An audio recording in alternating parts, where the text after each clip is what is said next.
Eles não são plantas, não são animais, são seres completamente diferentes. São criaturas bizarras que estão ao nosso redor e podem espalhar-se pelo jardim inteiro, inclusive por toda a sua casa. Eu estou falando deles, os fungos, esses organismos tão diversos e tão incríveis aí presentes na nossa natureza. Eu me chamo Ellen, sou acadêmica do curso de Ciências Biológicas pela Universidade Estadual de Goiás e essa é uma aula para a disciplina de Práticas de Ensino de Ciências e Biologia da professora Cíntia. Tem como tema a biologia de fungos, que é um pouquinho do que a gente vai ver aí desse grande grupo. Os objetivos dessa aula são compreender estruturas básicas de fungos macro e microscópicos, entender sobre a classificação e reprodução do grupo, enfatizar a importância da associação mutualística dos fungos com outros seres vivos, conhecer a importância econômica do grupo e verificar na prática condições que são favoráveis para o desenvolvimento desses organismos.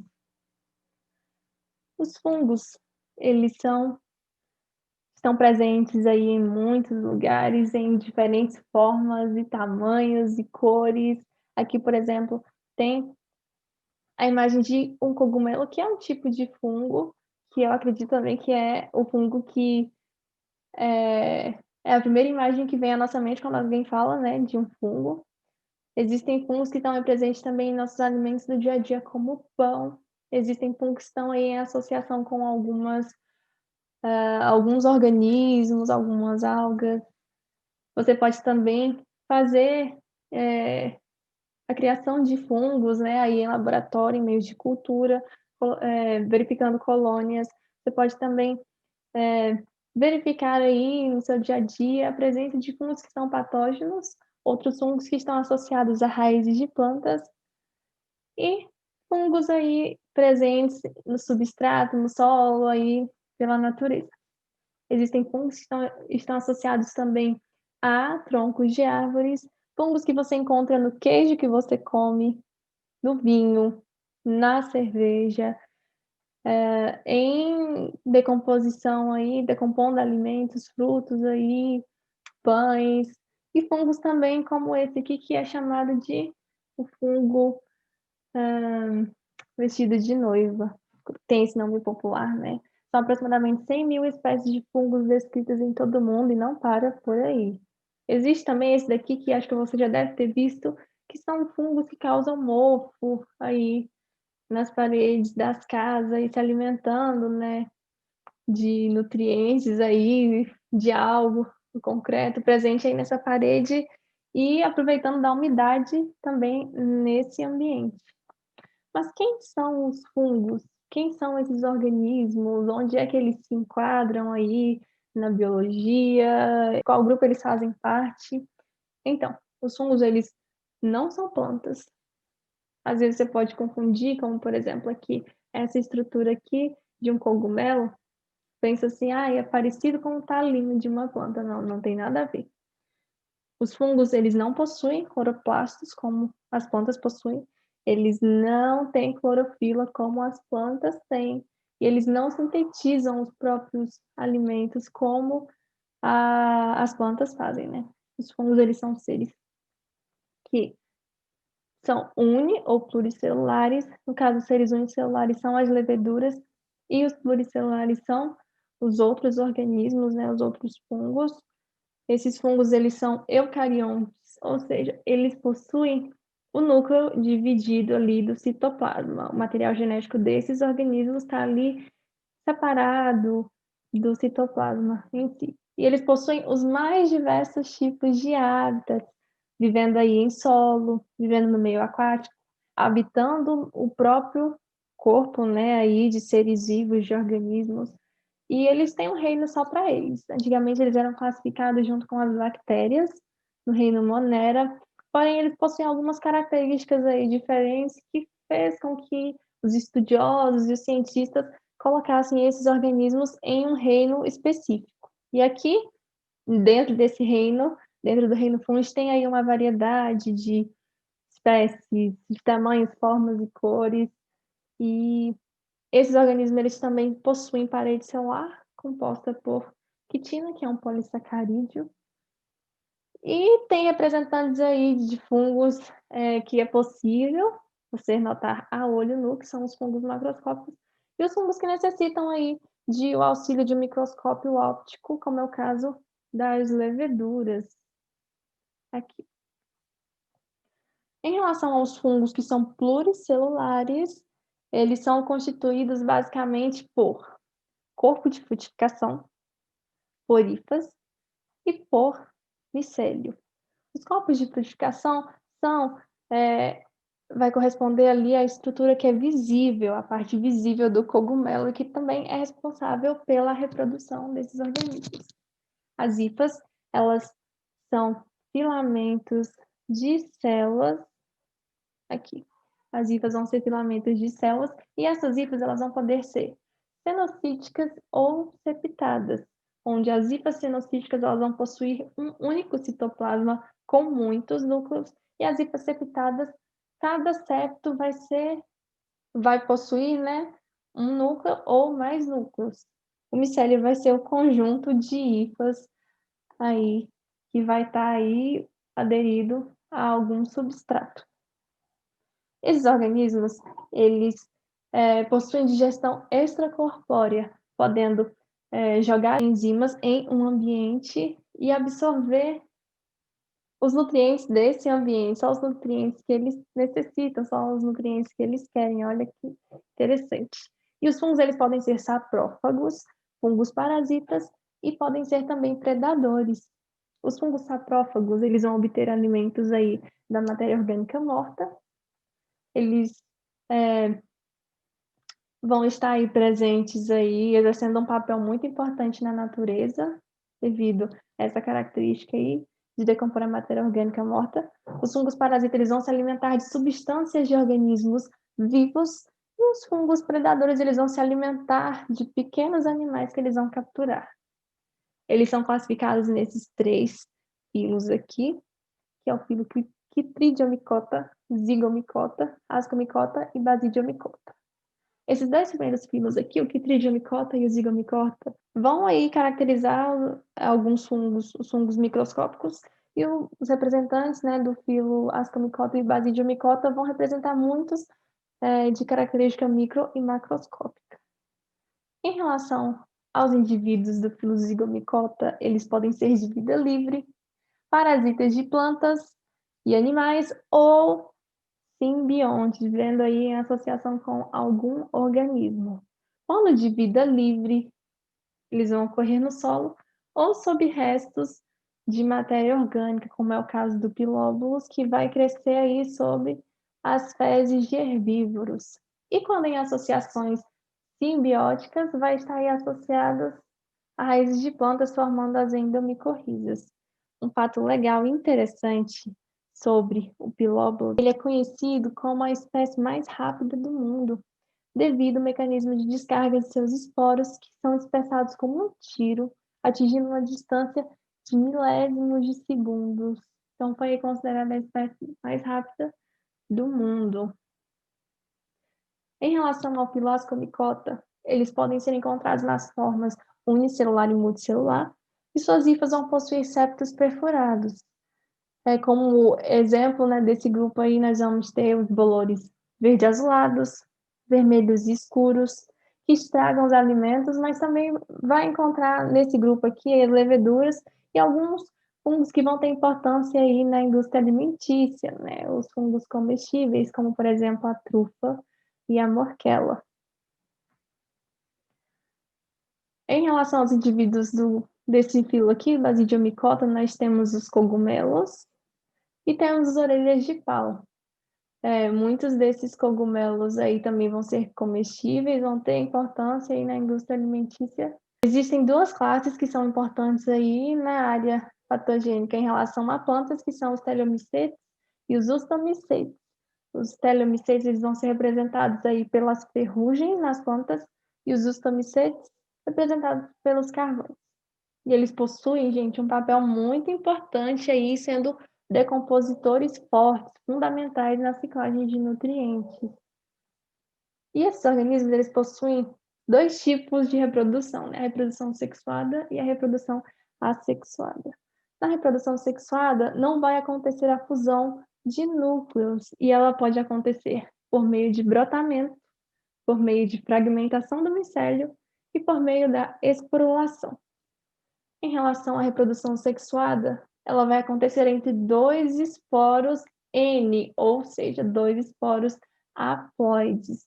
Vai ser dividida em 3 fases, como a primeira fase sendo a plasmogamia, que vai ter a fusão de protoplasmas, né, ou citoplasmas, a cariogamia, que vai ser a fusão de 2 núcleos haploides para formar um núcleo diploide, e vai ter a meiose, onde o núcleo haploide vai ser reduzido, formando aí 2 núcleos haploides. Aqui está sendo esquematizada a reprodução sexuada e a assexuada. Aqui na reprodução assexuada, por meio da esporulação, onde os esporos ficam armazenados aí em estruturas, ficam aí protegidos em estruturas, e quando eles estão se tornam indivíduos adultos, maduros, eles dispersam os esporos, e esses esporos caindo em uma região favorável aí, confortável para esse fungo se desenvolver, contendo condições de alimentos, de nutrientes e de umidade, ele vai crescer e vai se desenvolver ali no ambiente. Em relação à reprodução sexuada aqui, está representando aqui a plasmogamia, que vai ser a fusão de citoplasmas. Em sequência, aqui, a fusão dos núcleos, a cariogamia aqui dessas células. Vai acontecer aqui a fertilização. Posteriormente, essa célula, né, vai originar um possível, algo parecido a um zigoto. Esse zigoto vai passar por meiose, e aí ele vai se desenvolver, vai se tornar um indivíduo adulto e vai poder, né, quando chegar o momento certo, quando ele estiver maduro o suficiente, vai poder dispersar os esporos, né? A estrutura vai se romper, os esporos vão se dispersar e ele vai desenvolver ali no ambiente, e esse ciclo vai se repetir sempre, assim como esse aqui da reprodução assexuada. Em relação a fungos e mutualismo, existem muitos fungos que estão aí associados a outros organismos, como, por exemplo, são os líquens, que são associações simbióticas entre fungo e alga ou uma cianobactéria fotobionte. E essa associação ela é super benéfica tanto para a alga quanto para o fungo, porque o fungo ele fornece a alga, a água, sais minerais, proteção, e a alga vai fornecer para ele carboidratos, nitrogênio fixado, quando for o caso, né, de uma cianobactéria. Então, é uma associação mutualística muito legal, porque ambos estão se beneficiando e eles não vivem, não conseguem sobreviver separados. Existem também associações mutualísticas aí entre fungos e as raízes de plantas, que vão formar as micorrizas, e esses fungos micorrízicos, eles beneficiam suas hospedeiras, né? Beneficiam as raízes pelo aumento da capacidade de absorção de água e dos elementos essenciais, além de promoverem proteção contra patógenos ocorrentes no solo, e são beneficiados pela disponibilidade de carboidratos ali, né? As plantas disponibilizando isso para eles. Então, é uma associação legal. Existem muitos fungos também que são comestíveis, muitos cogumelos comestíveis que o pessoal aí usa na culinária. A parte consumida na alimentação é a parte do corpo de frutificação aqui, essa região aqui dos fungos. E os fungos que são mais conhecidos assim, que são usados na alimentação, é o shimeji, a trufa, o champignon e o shiitake. Muitos desses fungos, eles são tóxicos, muitos fazem bastante mal para o nosso corpo, né? E podem gerar consequências graves, muitas vezes levando até a morte. Então, é necessário que você saiba a origem, que você saiba de fato de qual tipo de fungo você está se alimentando para não causar nenhum dano e não vir a se sentir mal. Os fungos, eles também são importantes aí na indústria dos vinhos, das cervejas também. Eles também são importantes aí causa um pouquinho de mal em relação às plantas, como eu mencionei lá atrás para vocês, causando aí danos. Nesse caso aqui, o fungo, ele está presente na planta, e aqui a associação não é benéfica, não é mutualística, não é uma associação aí legal entre a planta e o fungo. Aqui no caso, o fungo pode chegar a matar a planta, dependendo do estado, né, do estágio avançado ali em que se encontra. E existem fungos também que são muito importantes e são utilizados na indústria médica, como é o caso do fungo penicillium, que faz parte ali da composição da penicilina, que é um antibiótico usado aí no tratamento contra bactérias.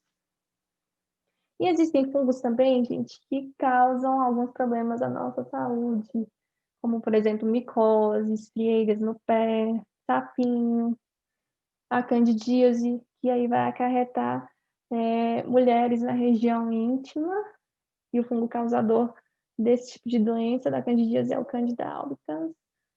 E algumas condições clínicas também mais graves, como a histoplasmose, onde a pessoa acaba ingerindo os esporos de uma espécie determinada de fungo. Esses esporos, ao entrar pelas vias superiores aéreas, aqui na região do nosso nariz, eles vão chegar até o pulmão, e ali vão colonizar, e aí vai ter um quadro um pouquinho mais grave. Em relação a esses fungos, aqui nós temos representado nessa imagem aqui o pano branco.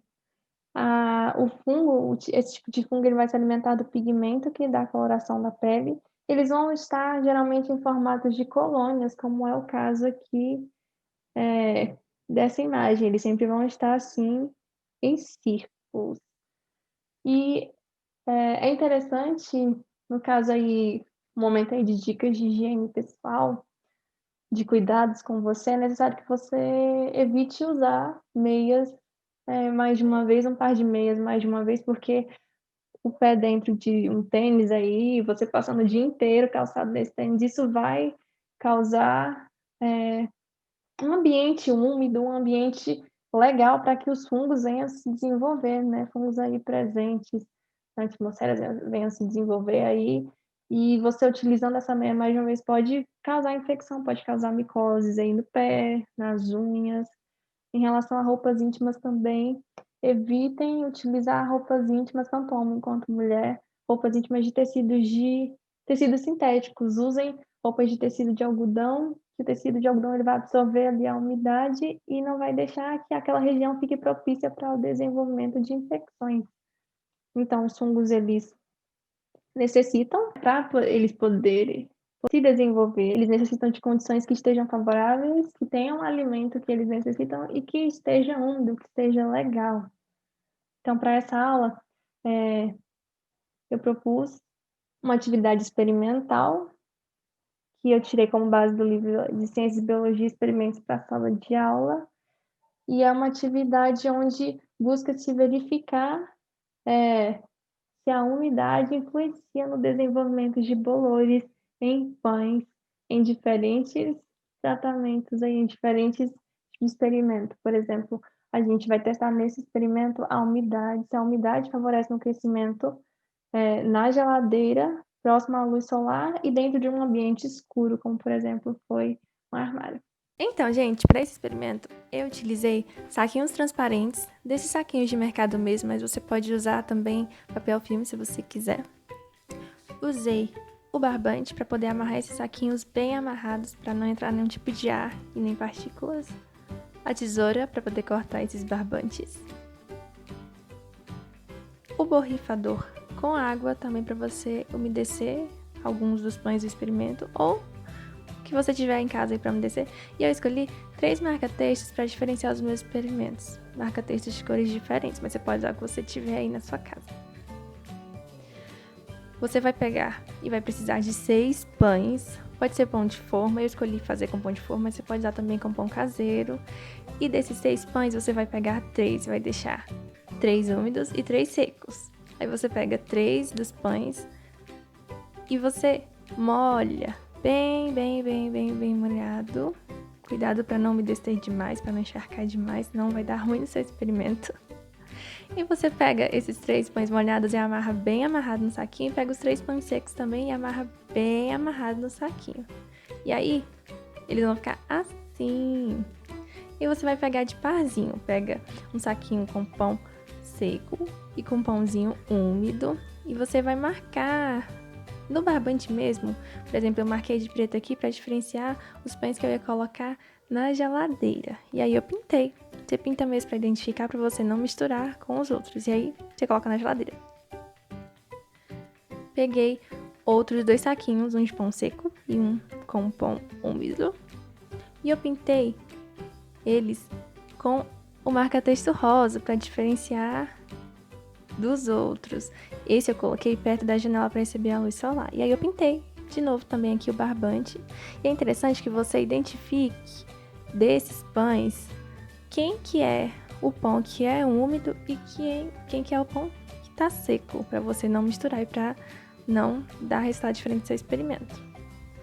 E por último, peguei os 2 que tinham sobrado e pintei de roxo. Esses 2 eu coloquei dentro do armário para eles ficarem lá no escurinho. Aí eu pintei essa região do barbante aqui de roxo para diferenciar do rosa e do preto aqui. E também identifiquei quem é que era o controle, que estava o pão seco, e quem era o pão que estava úmido, desse saquinho aqui identificado com roxo. E no final, eles ficam todos assim. É muito importante que você diferencie eles e identifique também quem é o pão que está seco e quem é que é o pão que está úmido, certo? E você leva para os lugares diferentes, coloca nos lugares diferentes. E eu escolhi colocar eles em pratos, mas você pode colocar onde você quiser. E aí você coloca na geladeira, dentro do armário, perto de uma janela, espera aí uns 10 dias, depois você vai ter o resultado do seu experimento.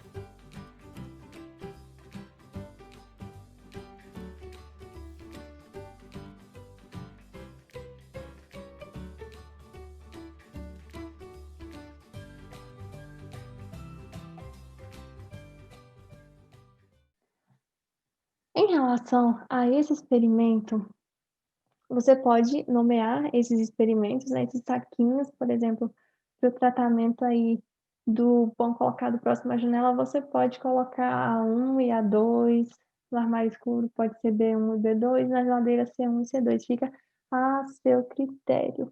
E em relação aos pães de forma, você pode notar que ao longo dos 10 dias, pode ser que demore aí um pouquinho a desenvolver, porque os pães de forma, eles contêm muitos conservantes aí que vêm direto, né, da fábrica para poder você se alimentar bem, não correr o risco de se infectar, então vai demorar um pouquinho talvez para crescer algo, mas aí você vai anotando, vai analisando durante todos os dias, tira foto, anota o que que você viu de característica diferente e não pode esquecer de ficar atento, né, quando começar a crescer algo, porque isso você vai precisar para os resultados, né. No caso, para essa atividade que eu sugeri. Em relação também ao momento de término desse experimento, é necessário que você faça o descarte de forma adequada, por exemplo, não abra o pacote para poder jogar os pães fora, descarte eles todos dentro de um saco só, se possível, identifique nesse recipiente lá com todos os saquinhos dentro que, não pode comer, não pode mexer, não pode abrir, porque é resultado, né, é um experimento envolvendo fungos, então, aí você vai proteger, né, possivelmente a pessoa que vai encontrar esse lixo ou proteger mesmo até você, a sua saúde ou bichinho de estimação em casa, você não abrindo o saquinho e descartando o pão fora do saquinho. E existem pontos que você pode observar para discussão desse experimento aí, que, eh, em quais situações do nosso cotidiano podemos perceber o desenvolvimento de fungos, se houve diferença entre as fatias de pão durante o período de realização dessa atividade, se sim, quais dos experimentos, né, em quais dos sacos, em relação aos ambientes, geladeira, armário ou próximo à luz. E após a realização da atividade, que fatores podemos dizer que são essenciais para o desenvolvimento dos fungos? Esses seriam os questionamentos que eu usaria para verificar a aprendizagem por meio de relatório da turma que eu fosse aplicar essa aula, aplicar essa atividade experimental.